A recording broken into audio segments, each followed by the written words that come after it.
Fala pessoal, beleza? Mais uma vez aqui com uma breve, não vou dizer que é uma aula, mas uma explicação sobre DPS, que eu vejo muita gente aí aplicando de forma incorreta, principalmente aí no sistema solar. Eu vou tentar dar uma pincelada aqui em algumas questões e principalmente na questão que é mais cometido erros, ao meu ver, tá? Na minha opinião. Quem achar que eu tô errado, assim, pode colocar aí sua opinião, né? A gente pode trocar mensagens aí, ideias, certo? É o seguinte, aqui eu tenho um DPS da marca Clamper, tá? Basicamente, aí a maioria dos DPS, esse DPS aqui ele tava funcionando. Só que ele deu um problema nos terminais, já perdeu várias peças dele interna e tudo. Só que ele entrou umidade e o que aconteceu? Ele oxidou muito os contatos dele, elétrico. Então eu tirei de produção, coloquei outro novo. E aí eu desmontei, por curiosidade, né? Eu já conhecia como funcionava, como eles funcionam internamente. Aqui já perdeu, ele tem uma chapa, uma fita condutora aqui, que vem até o borne de um lado, a parte que prende o fio, né, e outra do outro. Tem um sisteminha também de notificação de serviço, né, de defeito ou não, também não está aqui mais. Tem também a proteção, geralmente eles vêm com um fusível térmico desse tipo aqui, ou um outro tipo que tem nesse DPS aqui, ó, da Clamper também. Essa pecinha quadradinha branca aqui é um fusível térmico.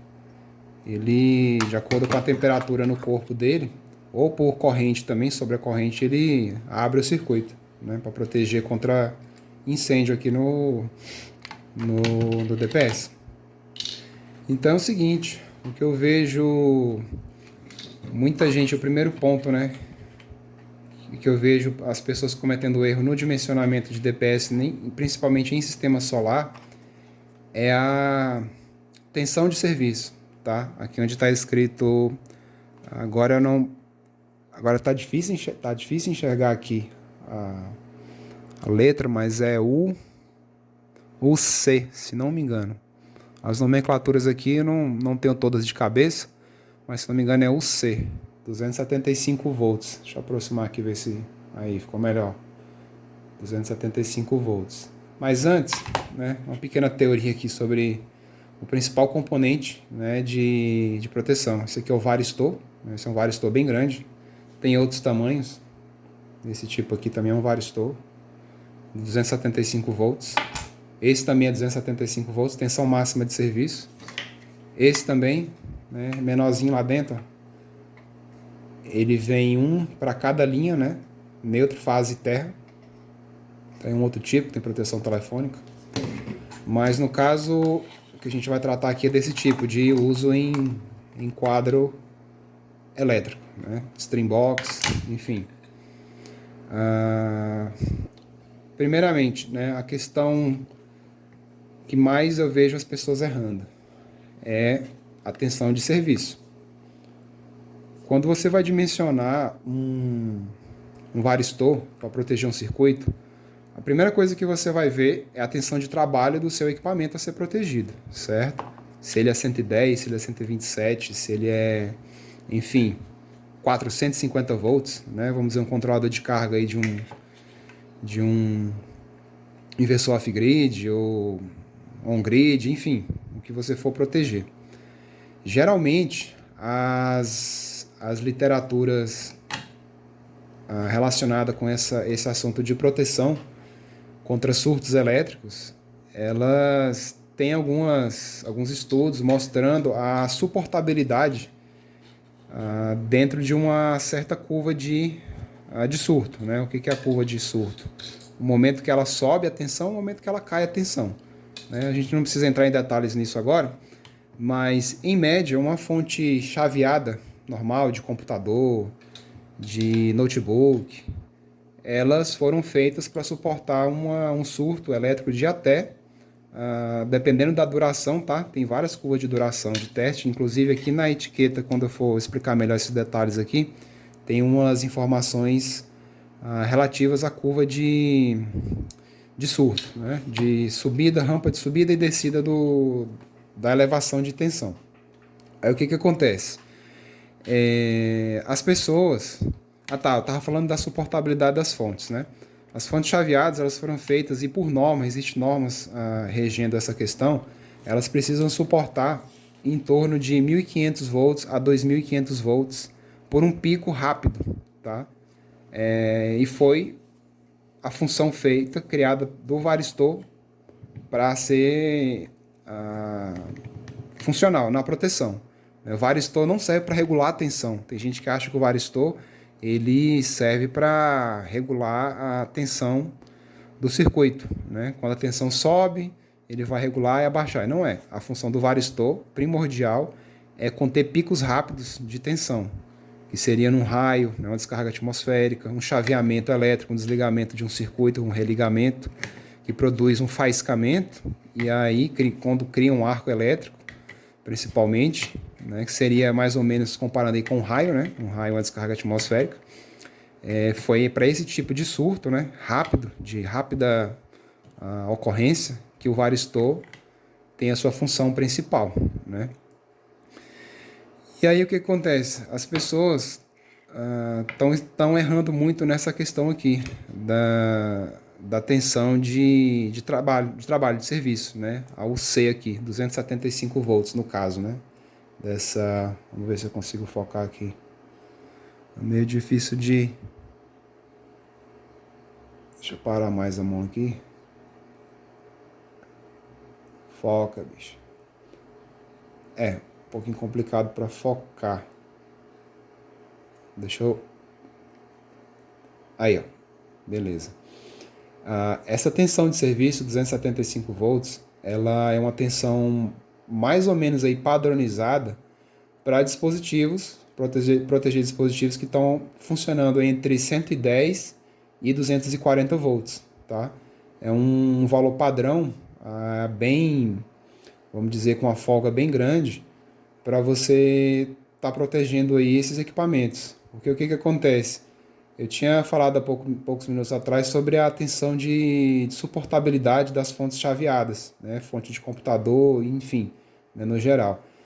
Essas fontes, por suportarem no mínimo 1.500 volts em surtos causados por raio, um varistor desse de 275 volts, ele tem aqui embaixo, perdão galera, eu bati no negócio aqui, ele tem uma tensão residual, no caso, né, durante um surto de 8/20 microsegundos, está muito pequeno, mas está escrito aqui, 8/20 microsegundos. 8 microsegundos de subida e 20 microsegundos de descida. Tá? Esse é o significado desse valor. Tá? O tempo que a tensão sobe e desce é bem rápido, né? É mais rápido que um piscar de olho. Por isso que as fontes aí, elas costumam suportar um pico até elevado, no caso 1.500 volts. Tá vendo aqui que está escrito 1,5 kV? 1,5 kV é a tensão residual, é o UP, tá? É a tensão residual. Todo DPS, né, tem essa especificação de tensão residual. Ela é diretamente relacionada aqui à tensão de serviço, tá? Tensão máxima de serviço, 275 volts. Por que é 275 volts para proteger um circuito de 127, 220? Né? Por que é tão alto esse valor? Geralmente é para você ter uma vida útil maior do DPS e ter uma folga bem grande durante oscilações de tensão. Porque, como eu falei, ele não foi feito para regular a tensão. Quem regula a tensão é um estabilizador, é um no-break, é um regulador de voltagem, né? Um regulador de tensão, AVR. Esses que foram feitos para regular a tensão oscilando dentro de uma faixa pré-determinada. Se você jogar 300 volts num varistor desse, ele vai superaquecer e vai, se ele não tiver nenhum tipo de proteção, ele vai pegar fogo, certo? Então é uma tensão que gera um residual suportável pela grande maioria dos equipamentos eletrônicos, tá? 1.500 volts, 1.5 kV. Então ficou padronizado esse valor aí, mas vocês acham varistores de 175 volts, 150 volts, e é nesse ponto que eu quero entrar, certo? Eu tenho visto, eu vou baixar aqui, depois eu continuo a explicação. Eu tenho visto muita gente selecionando varistores para o seu sistema solar com a tensão de serviço de 1000 volts, de 500 volts, eu já vi até de 5000 volts. Né? Eu já cheguei a ver um vídeo uma vez que a pessoa estava usando um varistor de 5000, tensão de serviço de 5000 volts. Né? Ou seja, é algo totalmente errado. Porque essa tensão residual, vamos dar um exemplo de um varistor de... Agora eu não sei exatamente o valor para falar para vocês, mas essa tensão residual de 1500 volts aqui para um varistor de 500, ela é mais do que o dobro do que 1500 volts. Você já ultrapassa a suportabilidade de fontes em geral, né? Fontes de alimentação em geral. E por fontes, vocês podem levar em consideração um controlador de carga, um inversor, né? A entrada deles ali também tem uma suportabilidade de tensão similar de acordo com a tensão de serviço. Se você pega aí a maioria dos controladores de cargas que suporta em torno aí de 100 volts, 150 volts, por que você vai colocar um varistor, né, um DPS de 500 volts para proteger uma entrada dessa? Se o máximo que ele suporta é 150, provavelmente como tensão residual, ele suporta aí em torno de 1500 a 2000 volts. Então você não vai proteger, você não vai estar protegendo em nada o teu equipamento se você usar um DPS que não está sintonizado com a tensão de serviço do seu aparelho, certo? Tem muita gente usando DPS de 1000 volts, 500 volts, 600 volts, para proteger a entrada de um controlador de carga que suporta apenas ali 100 volts de painel, 150 volts de painel. É um completo contrassenso, né? Não está correto, né? E aí é o seguinte, por que as pessoas estão usando esse tipo de DPS, né? De 500 volts, de 1000 volts? Por outra questão, né? Outra questão que eu vou entrar aqui já em detalhe. O mercado solar, a energia solar, utiliza muita ligação em série, principalmente o sistema on-grid, né? Gerando tensões aí de corrente contínua, né? VDC ou VCC, de valores bem elevados, 400 volts, 450 volts. Com certeza aí a gente encontra parques de painel solar grande, fazendas solares com 1000 volts, talvez até mais. Então, o mercado colocou aí disponível, né, as empresas colocou disponível esses DPS de altos valores. E eles têm muito no mercado, principalmente AliExpress, Mercado Livre, os que você acha para corrente contínua, que é o que eu vou falar aqui já, essa questão de corrente contínua e corrente alternada. É o que você mais encontra, o que está mais disponível. 1000 volts, 500 volts são os mais comuns. Mas tenha em mente, está errado. Está errado. Um DPS de 1000 volts ele gera uma tensão residual de quase 5000. Nenhum dispositivo desse que suporta 100, 150, 200 volts na sua entrada suporta uma tensão residual de 5000, galera. Não suporta. Eu sinto informar, mas vocês jogaram dinheiro no lixo. Você não está protegendo o seu equipamento com um DPS de 1000 volts, tá? A não ser que o seu equipamento, né, tenha uma entrada configurada para receber 1000 volts dos seus painéis. Aí já estamos conversando, já é uma outra história, né? E aí entra na questão dessa tensão de 500 volts VDC, DPS para corrente contínua, DPS para corrente alternada. É um pouco polêmico esse assunto, mas até hoje ninguém me provou. A hora que alguém me provar o contrário, né, se eu tiver errado, né, eu aceito, a gente está aberto aí a mudar de ideia. Mas o que acontece? Esse dispositivo aqui que eu ia explicar no início, eu acho que eu comecei a explicar e nem terminei. O varistor, ele funciona da seguinte forma. Ele é um resistor, tá? Em tensão, sem aplicar tensão nos terminais dele, ou aplicando ao máximo suportado, nesse caso aqui, que é um varistor de 275 volts, ele não conduz. É uma resistência infinita entre as pontas dele aqui, tá? Por ser uma resistência infinita, então você pode ligar um fase de um lado ou um positivo e do outro lado um aterramento, um neutro da sua rede, né? E aí o que acontece? Com o funcionamento dele, tanto em corrente contínua como em corrente alternada, não muda, tá? Não muda. Você pode ter 275 volts aqui contínuo alternado, o varistor ele funciona da mesma forma. Quer dizer, não bem da mesma forma, tá? No que diz respeito a essa questão da tensão de trabalho. Na datasheet desses varistores, qualquer fabricante, você entra no site lá, tem a Epicos, tem acho que agora é TDK, que fabrica os varistores da Epicos e outras marcas. Eles têm uma tabela de aplicação, tá? Lá tem vários parâmetros relativos aos varistores. E é regra em todo datasheet que você pega de varistor, tem lá a aplicação para corrente contínua e alternada no mesmo código do produto.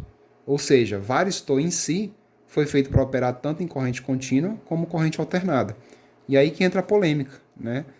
As pessoas falam que não, você não pode usar DPS de corrente alternada e em corrente contínua. Quer dizer, é isso, né? Corrente alternada em corrente contínua.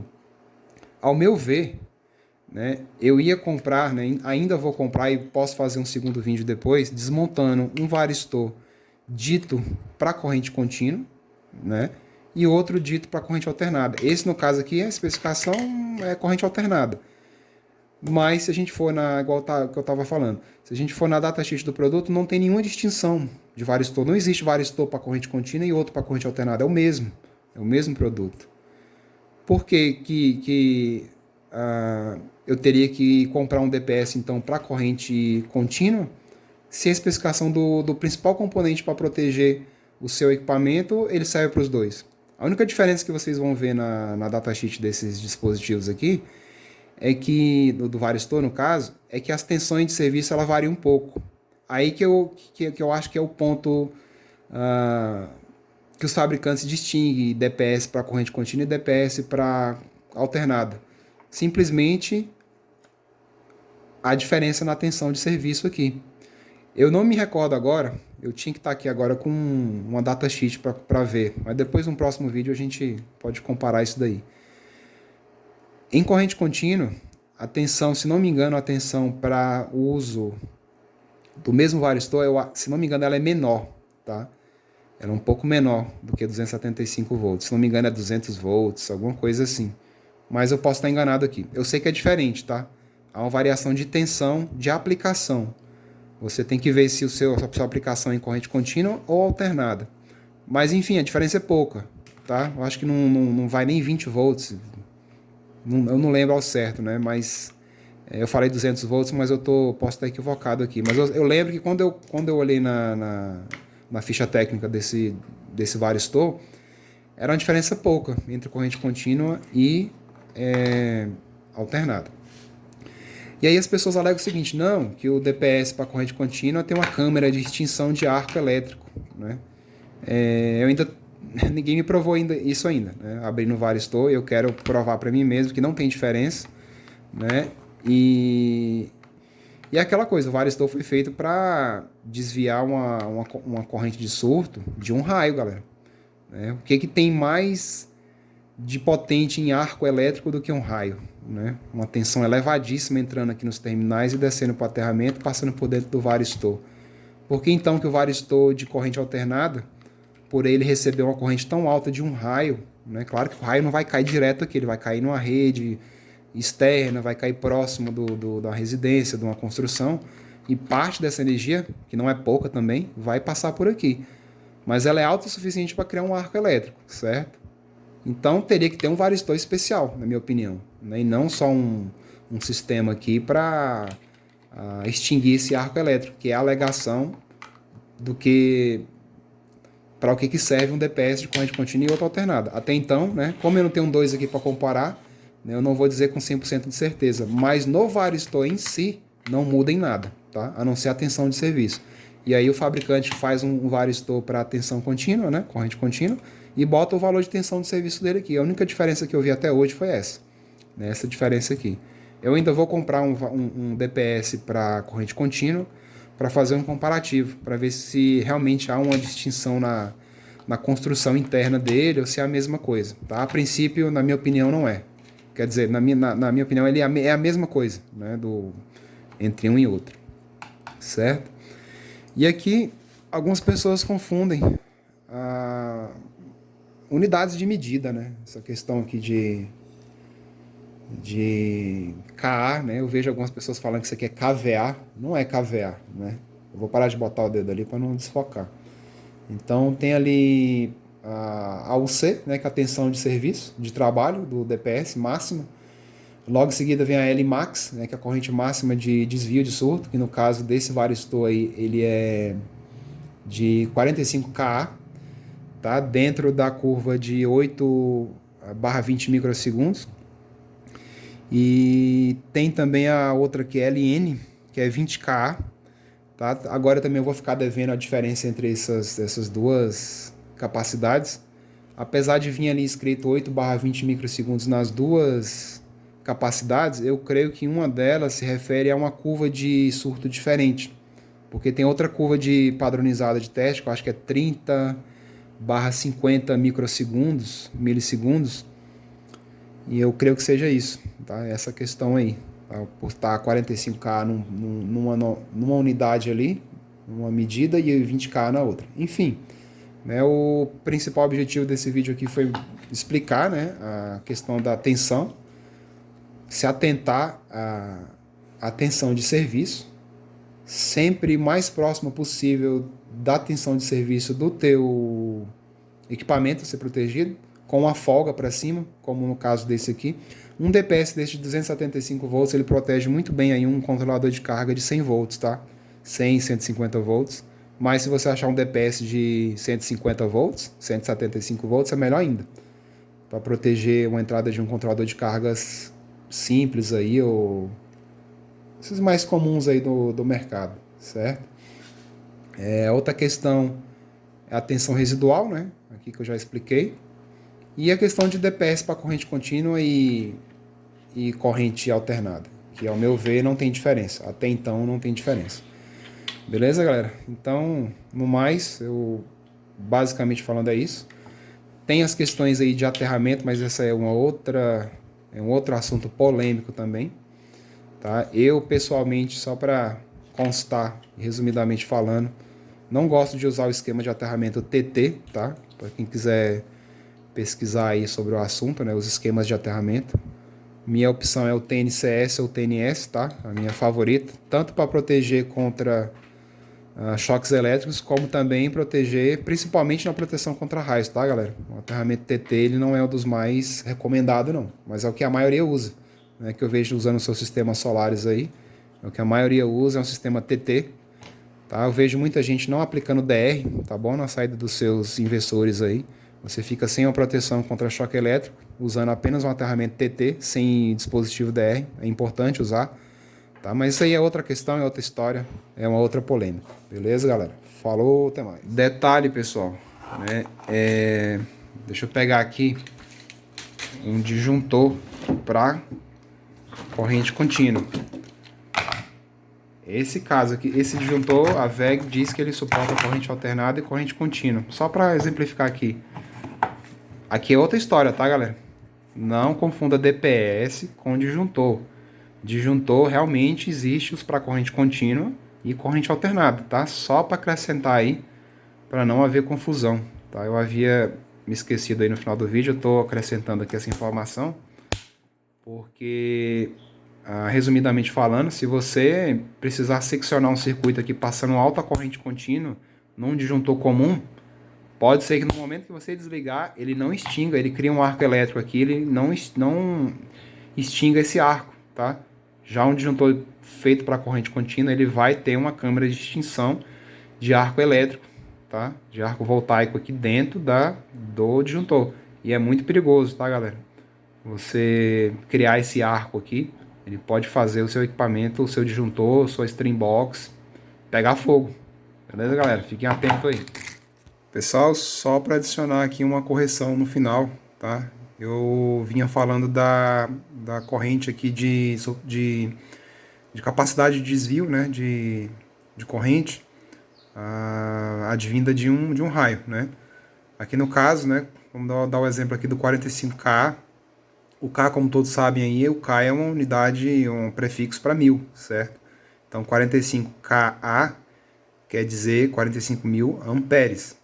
tá? Eu vejo algumas pessoas falando 45 kVA, tá? kVA é uma outra unidade de medida para uma outra coisa, tá? É uma relação entre tensão e corrente, tá? Kilovolt amperes.